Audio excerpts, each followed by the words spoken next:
Bon, alors attendez, avant de lancer les questions, il y en a un certain nombre qui se manifestent. Alors, les écrits d'avant la prison, les écrits politiques. 8 volumes. Oui. À l'italien. Ils sont, oui. En France. Mais ils sont disponibles en français sous forme numérique. Ah, ça c'est bien. Sur le site Les Classiques des Sciences Sociales, qui est un site québécois, qui est animé par Jean-Marie Tremblay, un professeur d'université. Mais en italien, ils sont. Non, en français. Alors, il y a une édition française chez Gallimard en 3 volumes. C'est celle-là. Mais elle n'est pas complète. Non, c'est celle-là. C'est celle-là. Puisqu'il y en a 8 en italien. Voilà.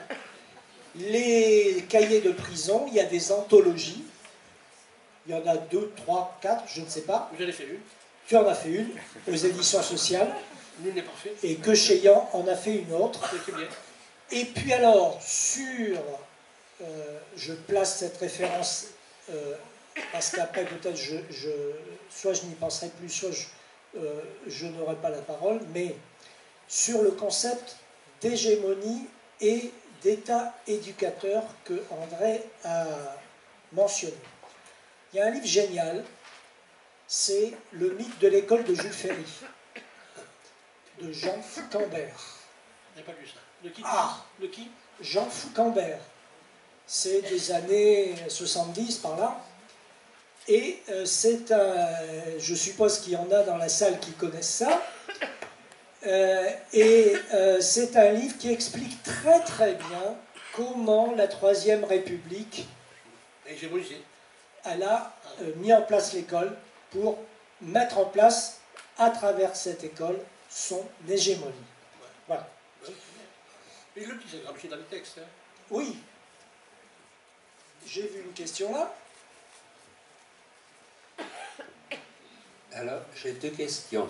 Supposons que Gramsci vivait aujourd'hui en France. Première question, de quel homme politique français il se sentirait le plus proche? Deuxième question, quel sort il réserverait à la bourgeoisie au cas où les masses dominées prendraient le dessus? Bon, premièrement, la première question, il se sent très proche de personne. Pour diverses raisons. Illégal. Le plus proche. Le plus proche, je ne sais pas. Peut-être un peu Mélenchon encore que le nôtre. Pardon. Je ne veux pas. Non, je ne suis pas sûr. Non, je dis 2 personnes. 2 personnes. Non, le Gramsci n'est pas un homme sanguinaire et violent. La violence est imposée quelquefois. Il n'a pas un culte de la violence. La violence qui est régnée en Union soviétique est le résultat d'une construction très difficile. Gramsci pense que la violence ne peut jamais être employée à l'état pur, sous peine de catastrophe. Il y a des moments où elle est imposée, parce que dans les rapports de force, de pouvoir, il y a toujours, dans la mesure où les États territoriaux existent, et le capitalisme ne peut pas exister, c'est ça que j'aurais dû développer davantage, je l'avais prévu, il ne peut pas exister autrement que comme un système de forces politiques qui ne sont pas nécessairement armées, qui sont en concurrence, et qui impliquent des guerres. Donc la violence ne peut pas l'éliminer. Mais dans la résolution politique des contradictions, je pense que Gramsci aurait certainement fait le maximum pour éviter des violences inutiles. Donc le consensus, l'éducation, la réforme intellectuelle et morale, ce n'est pas des choses qui vont dans le sens de la violence. Et je ne sais pas si aujourd'hui, vu ce que le monde de la violence est devenu, il prêcherait simplement la contre-violence, qui est aveugle et qui aboutit à quoi? Donc c'est une vraie question. Ceci dit, nous sommes dans un monde qui n'est pas le nôtre.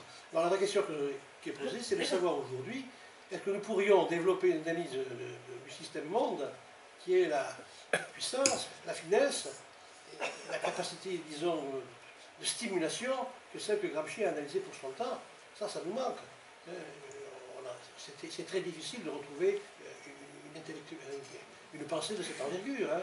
Voilà pourquoi j'ai cité Max Weber pour laisser Marx tranquille. Remarque qu'il a lu et dont il est vraiment un bon lecteur. Partiel d'ailleurs. Je signale que Gramsci n'emploie jamais le concept d'aliénation. Il pense que c'est inutile pour que l'analyse qu'il a faite, on peut mettre aliénation dessus, mais ça ne changera rien, il faut d'abord faire l'analyse pour pouvoir dire que c'est une aliénation. C'est un concept interprétatif général. Bon. Donc il n'emploie pas. En France, on l'emploie beaucoup. En Allemagne aussi. Bon, mais peu importe. Ce n'est pas la discussion. Donc voilà, moi je vous ai répondu. Il n'y a pas de... dans la mesure où il y a des divisions, où il y a des forces sociales qui sont à la fois d'éduquer mais comprimés, à la fois amenés à accéder à certains niveaux, mais refoulés, ou quelquefois mis en marche aujourd'hui dans les situations d'apartheid que nous vivons, il ne peut pas y avoir de violence. D'une certaine manière, un État, disons, qui se voudrait dans le sens d'une hégémonie des subalternes, devrait s'efforcer au maximum d'éviter, de réduire ces violences, en rentrant dans des analyses déterminées. Vous comprenez, moi, ce n'est pas un homme qui répond à des questions générales. Chaque fois que vous lui posez une question générale, il répond par des analyses extrêmement précises. C'est sa force, ça. C'est très singulier comme pensée. Ce que j'ai voulu vous dire aujourd'hui, vous rendre compte, c'est qu'en le lisant, vous êtes déconcerté parce que c'est compliqué. Et si vous suivez le réseau, le renvoi, et c'est pas fini surtout, si vous suivez le réseau des concepts, vous vous rendez que lui, c'est un intellectuel concret. Alors, 1, 2, 3. Oui, moi j'aimerais poser la question suivante, c'est disons, on va dire dans l'histoire de Gramsci, il y a un paradoxe, c'est que pendant longtemps, il a été plus mal vu par les intellectuels de gauche que par les intellectuels de droite. Et c'est notamment un courant intellectuel de droite qui est apparu à la fin des années 70, au début des années 80, c'est la nouvelle droite, qui a un petit peu remis au goût du jour certains de ces concepts. Donc je m'interrogeais un petit peu sur cette destinée de la pensée de Gramsci. Il y a un autre point aussi sur lequel je m'interroge, c'est que finalement, si il est aussi mal vu par une partie des intellectuels de gauche, est-ce que c'est pas parce que d'un certain côté, il casse un petit peu le mythe d'une sorte de main invisible de gauche qui serait héritée de la pensée de Jean-Jacques Rousseau et de l'idée de contrat social. C'est-à-dire que finalement, dans la société, les hommes étant des gens de bonne composition, bien intentionnés, normalement tout doit bien marcher. Et finalement, Gramsci casse un petit peu ce mythe de main invisible de gauche qui serait un peu le parallèle de la main invisible de droite du marché qui héritait de la pensée d'Adam Smith. Je vais poser deux questions. La première, déjà, je vais répondre d'abord. La première, c'était quoi déjà? Sur la reprise par la nouvelle droite. Ah oui, bon, la question, elle n'est pas importante. Elle n'est pas importante parce que la nouvelle droite s'est servi du concept d'hégémonie pour dire qu'il fallait mener une bataille culturelle et inculquer au plus grand nombre possible des idées qui pouvaient marcher. Aujourd'hui, l'opération a été refaite par Sarkozy, qui s'est revendiqué de Gramsci. J'ai même eu l'occasion d'écrire un petit article qui s'appelait Le siège de Gramsci, à Sarkozy. Pourquoi? Parce que pour lui, il s'agissait au fond donc, de persuader les Français de choses très simples. Par exemple, ils travaillent plus, ils gagnent plus, même si le chômage augmente et qu'il y a un taux incompressible de chômage et de désappropriation des travailleurs, et qui sont devenus des banalités. Ensuite est venue cette idée qui concerne la transformation de la lutte de classe en lutte de race. Et finalement, la nouvelle droite s'est servie de thème de Gramsci uniquement pour dire qu'on ne peut pas mener une bataille politique sans dimension intellectuelle et culturelle. Mais c'est général, parce que ce que veut la nouvelle droite, c'est pas ce que veut Gramsci. Donc, en plus, j'ai lu les textes de la nouvelle droite en son temps. C'était très court, vous savez, ce ne sont pas des spécialistes de Gramsci, ils ne se sont pas donné la peine d'aller passer des heures à lire ce texte compliqué, même s'ils ont vu des choses intelligentes que la gauche aurait dû voir. Là, vous avez raison. Alors, en ce qui concerne la deuxième question qui était, rappelez-moi, parce que c'est fatigué. La déconstruction du mythe de la main mais Gramsci n'est pas un philosophe de l'histoire. Vous voyez très bien qu'il analyse les blocs historiques. Et il n'y a pas d'une logique de l'histoire qui nous amènerait au communisme. Ça, il ne l'a jamais cru. Il y a, si vous voulez, cette idée qu'il y a une nécessité de la contingence. Et il sait très bien que les civilisations sont fragiles, qu'elles peuvent mourir et que tout peut s'effondrer. Alors vous, il y a chez lui, comment dirais-je, une capacité d'analyser les choses de manière impitoyable, il le dit d'ailleurs dans le premier texte, une lucidité sans égale, pessimisme de l'intelligence, et en même temps il y a cette espérance que les choses peuvent aller mieux. Bon, optimisme de la volonté, ça vient de Robert Roland, c'est pas de lui, et qui caractérise bien son attitude. Donc il ne se raconte jamais l'histoire, Gramsci. Et les textes qu'il écrit concernant l'Union soviétique, cryptiques, difficiles, prouvent très bien qu'il a vu les problèmes. Et s'il a été isolé, c'est pas pour rien. Même si par la suite, ceux qui l'ont isolé, comme Togliatti, ont eu l'intelligence jamais vraiment perdu le contact, c'est une affaire compliquée, de sauver les cahiers, de les faire venir en Italie, qui ont fait de Gramsci pendant quelques années une référence. Or, aujourd'hui, le monde a changé, il n'est pas question d'appliquer Gramsci, c'est absurde. Lui, il n'a rien appliqué. Il faudrait faire le travail aussi de discussion de ces thèses.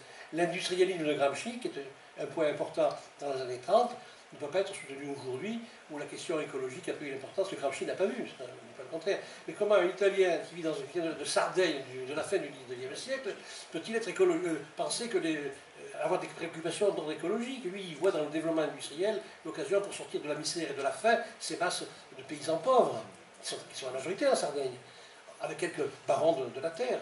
Donc, voilà, je crois que je vous ai un petit peu répondu. Peut-être pas complètement.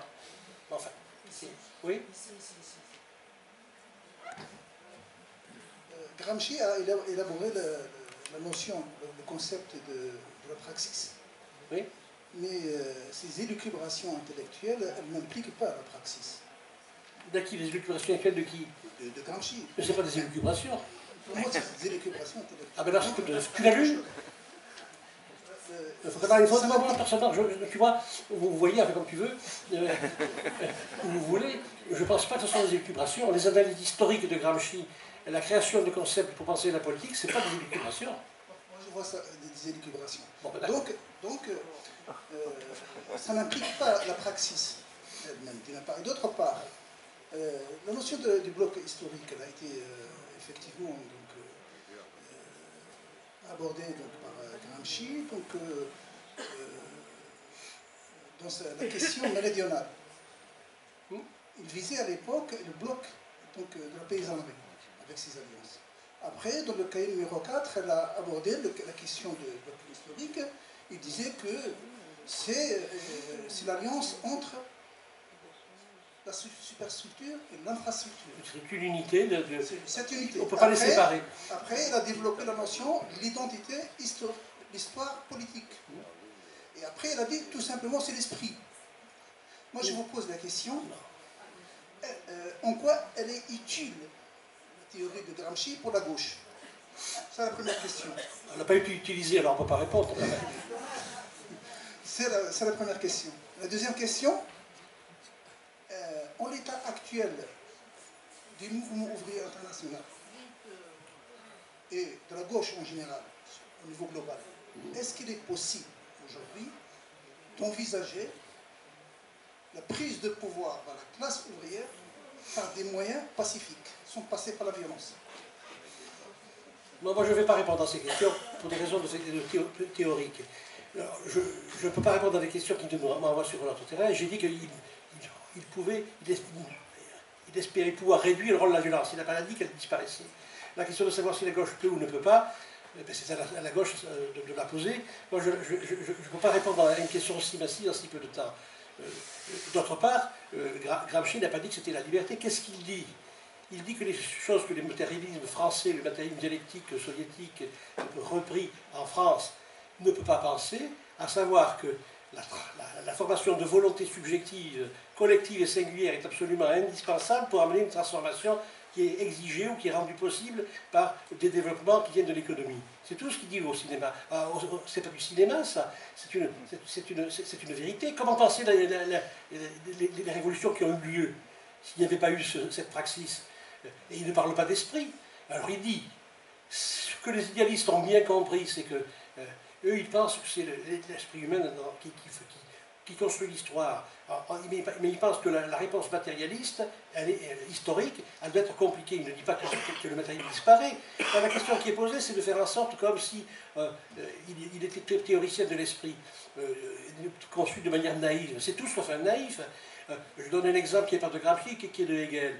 Hegel, dans la philosophie du droit, même s'il est dit idéaliste, il parle de l'esprit. Quand on analyse la philosophie du droit, il montre comment des structures logiques peuvent rendre compte de différents niveaux de la société, et il montre comment cet idéaliste-là est bien plus intéressant et nous permet de mieux comprendre la réalité historique que certains matérialistes. C'est tout.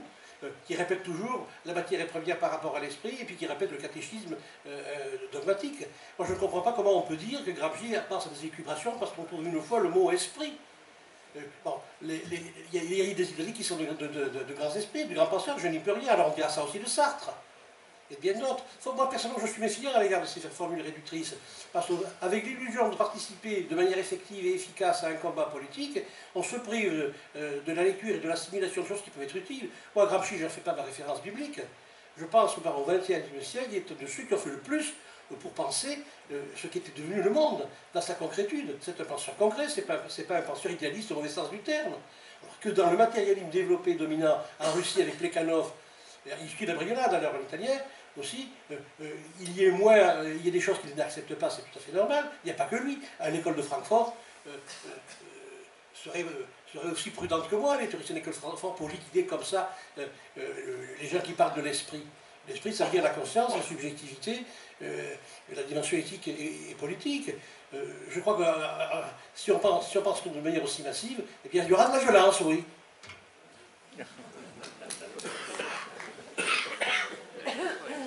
D'abord, une toute petite remarque et puis une toute petite question. La remarque, c'est évidemment si Gramsci, comme tu as dit, définit le matérialisme historique et dialectique comme une philosophie de la praxis, alors il dit exactement la même chose avec ce que dit Ernest Bloch dans le premier volume du Principe d'Espérance, dans sa lecture des 12 thèses de Marx sur Feuerbach. Oui. Donc il dit la même chose que dit Marx dans sa critique de Feuerbach. Donc oui. ça me semble être très important, même si il est avéré que, évidemment, Ernst Bloch n'a pas pu commenter Gramsci parce qu'il n'a pas pu lire Gramsci. Lorsque Gramsci est mort, il était déjà en train de s'exiler aux États-Unis. Donc, et Gramsci, donc, ses écrits, cahiers de prison, ont été publiés après la fin de la Deuxième Guerre mondiale. Donc c'est absolument impossible, mais s'il avait eu, je dirais, s'il avait eu la possibilité de le connaître, de le lire, je pense qu'on aurait pu facilement établir la convergence. Deuxièmement, Gramsci est mort en 1937, des suites, évidemment, de son emprisonnement, des mauvais traitements subis pendant cet emprisonnement, dès 1926 par Mussolini, qui avait bien vu qu'il fallait, en emprisonnant Gramsci, on emprisonne l'alternative, la possibilité justement d'une résistance très forte contre les origines fascistes.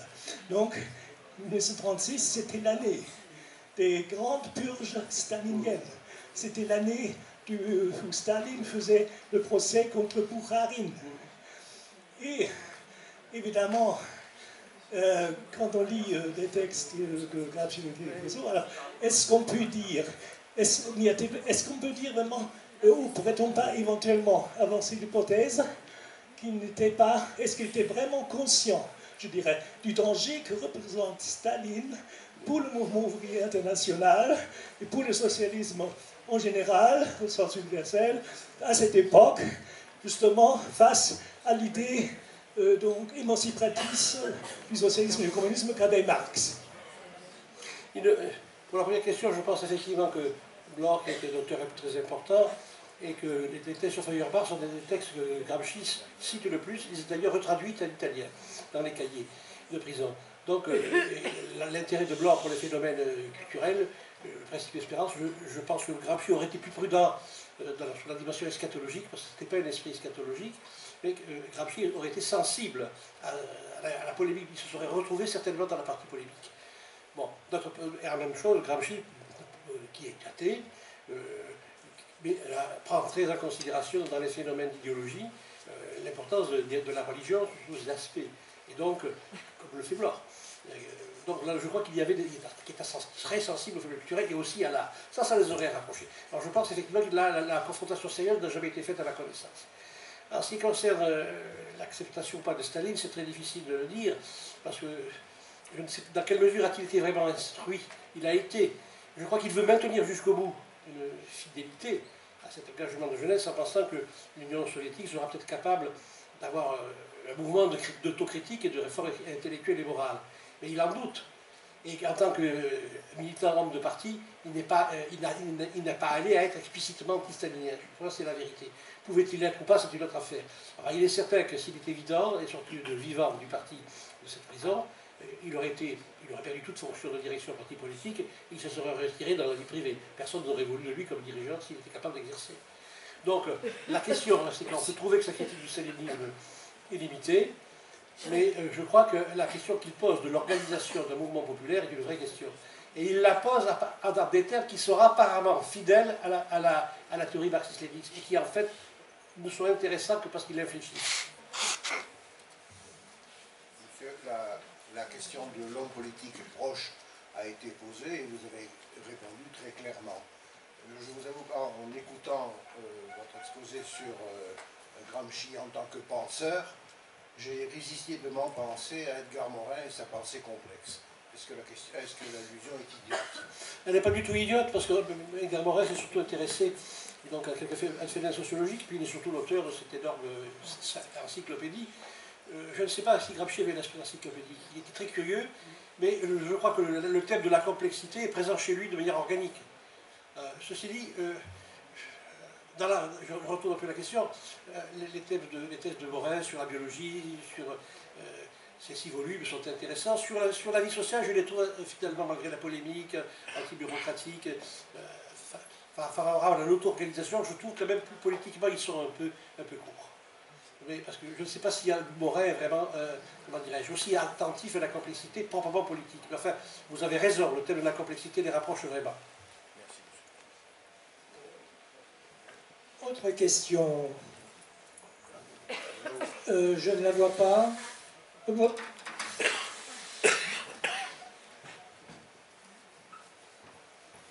Bonsoir. Tout à l'heure, vous avez évoqué une notion très intéressante, la dialectique du sentir et du comprendre, qui doit être maîtrisée par on va dire, par les prolétaires, par les ouvriers. Mais comment peuvent-ils développer cette notion, sachant que le temps, le principal actif, leur fait défaut et la formation intellectuelle?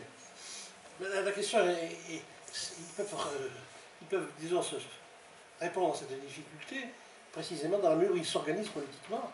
Et c'est pour cela que c'est à l'intérieur d'une organisation qu'ils peuvent trouver à la fois la moyen d'exprimer leur sentir, d'accepter la discussion critique, à condition qu'il y ait en face d'eux des gens capables de les écouter et d'être éduqués eux-mêmes. L'éducateur doit être éduqué, ça y est aussi dans les thèses sur Feuerbach, ça. Et donc ça, Gramsci a été constant. C'est pas un spontanéiste, mais il n'a jamais eu le fétichisme du parti. Mais le parti, il n'y a pas de politique sans un moment d'organisation, sinon les mouvements ne sont que les intermittents de la politique. Il n'y a pas de durée. C'est un problème qu'on voit chez Machiavel, ça. Donc ça, il est parfaitement conscient qu'il faut durer. Donc le seul moyen qu'ont des gens qui travaillent 10 heures par jour, eh bien c'est effectivement de pouvoir s'organiser sur le lieu de travail, et que là, c'est les organisations qui se donnent, les appareils qui se donnent, et qui ont des responsabilités énormes, parce que la tentation bureaucratique, la reproduction de la différence dirigeant-dirigé, elle est quasiment, je ne dis pas invincible, mais elle est très lourdement reproductible. Encore une question? Oui. Je vais essayer. Est-ce que faire des sondages aujourd'hui, c'est pas une façon de faire du Gramsci, c'est-à-dire de rechercher l'hégémonie? C'est-à-dire, on sait par exemple Fillon qui change son programme pour convenir aux attentes des électeurs. Est-ce que c'est pas une recherche d'hégémonie et que le sondage est l'instrument aujourd'hui de la recherche de l'hégémonie? Alors, je vous laisse vous débrouiller.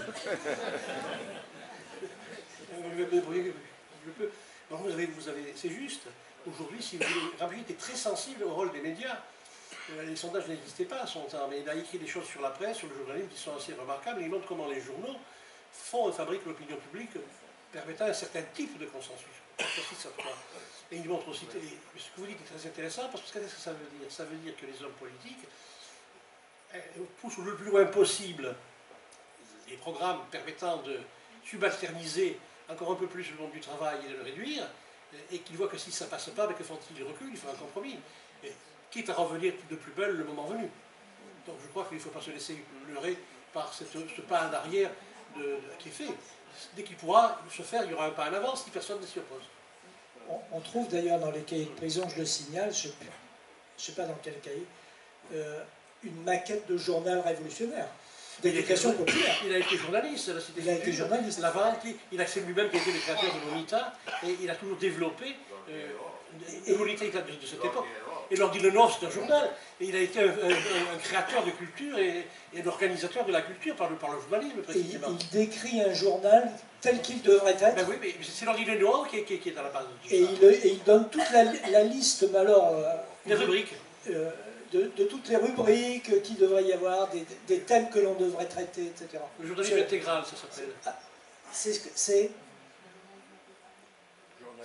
Il appelle ça le journalisme intégral. Le journalisme Il doit avoir une dimension théorique. C'est très précisément pour le cercle du sentir comprendre, la presse bien faite est un élément important.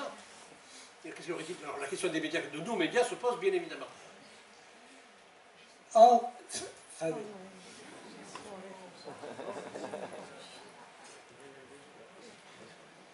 Ce qu'on appelle la nouvelle droite, il y a Alain de Benoît, qui est le porte-parole, il disait que il faut mener la guerre culturelle. Et il a dit qu'il faut mener un gramscisme de droite. Oui, bien sûr. Oui. Comment on peut faire, effectivement, le parallèle entre... Parce qu'on n'a jamais vu, entendu parler, lire, effectivement, l'instrumentalisation de Karl Marx dans ce sens-là. Mais parce qu'il a utilisé un argument idéologique, non pas parce que c'est inassimilable, mais parce que Gramsci a fait un effort pour répondre à une conjoncture et qu'il a pu utiliser cet argument. C'est pas parce que la nouvelle droite parle de Gramsci que Gramsci contient en lui des éléments qu'il aura récupérables par la nouvelle droite. C'est une querelle qui n'est pas équitable à ce égard. Mais Gramsci a intégré aussi des éléments venus de la pensée de droite, ou disons, de pensée qui pouvaient être interprétés de droite, en particulier Sorel. Bon, Gramsci pense que doit assimiler les choses qui ont de l'importance. Qui a empêché la gauche française d'utiliser Gramsci? Qui? Et pourquoi ils ne l'ont pas fait? Ils ne l'ont pas fait pour des raisons diverses. Il y a eu l'opposition du Parti communiste à un certain temps, mais pas seulement. Il y a eu une sorte d'indifférence, et puis surtout la manière dont Gramsci travaille et écrit est très difficilement assimilable en France, c'est tout. Donc, je ne comprends pas pourquoi il y a cette suspicion sur les dérives possibles de Gramsci vers la droite. Ça ne veut rien dire. Pour moi, ça ne veut rien dire. Vers l'autoritarisme, peut-être, on a posé la question de savoir dans quelle mesure il était vraiment anti-stalinien ou pas. Bon, c'est une vraie question. Ça, d'accord. Mais de dire qu'au fond, il y a en quoi justifier la nouvelle droite, pas chez lui, à tous les cas. Dernière question. Hervé. Finalement, un des points qui mériterait le plus d'être creusé, ce que c'est, disons, dans la ligne un peu de la pensée de Gramsci, est-ce que c'est pas justement l'évolution des sociétés contemporaines de sociétés de classe vers des sociétés de masse, avec la disparition de la notion de classe en tant que, on va dire, ensemble constitué assez cohérent, avec d'un côté donc des masses correspondant pas forcément à des classes, et de l'autre côté des oligarchies de plus en plus réduites qui détiennent l'essentiel des pouvoirs. Donc ça, il le dit. Il dit qu'actuellement la difficulté qu'a la caste, il dit bien la caste dirigeante d'assimiler le plus grand nombre possible, de renoncer au fond à ce qui avait été les idéaux au moins de la bourgeoisie révolutionnaire, signifie qu'il y a bien une tendance oligarchique de plus en plus dure à l'intérieur de la caste dominante. Et d'autre part, comme il est très sensible à la différenciation sociale, il pense que le terme de masse convient mieux. Et aujourd'hui, la question qui est posée, c'est bien celle de l'hétérogénéité de la classe ouvrière. Elle est fragmentée, on la fragmente volontairement, elle est divisée, la question des identitaires la travaille.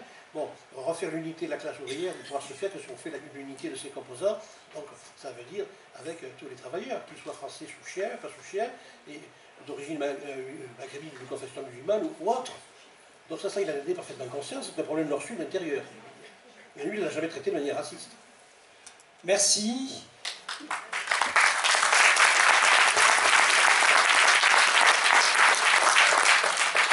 Donc à bientôt, au 22, j'espère. André a repris son petit volume sur les émancipations aujourd'hui pour une reprise critique que les éditions des Amis de la Liberté avaient déjà publié en 2014, on va dire. Un chapitre nouveau. Et il a repris cet ouvrage aux éditions du Croquant en juin 2016 avec un chapitre nouveau. Nous en avons quelques exemplaires.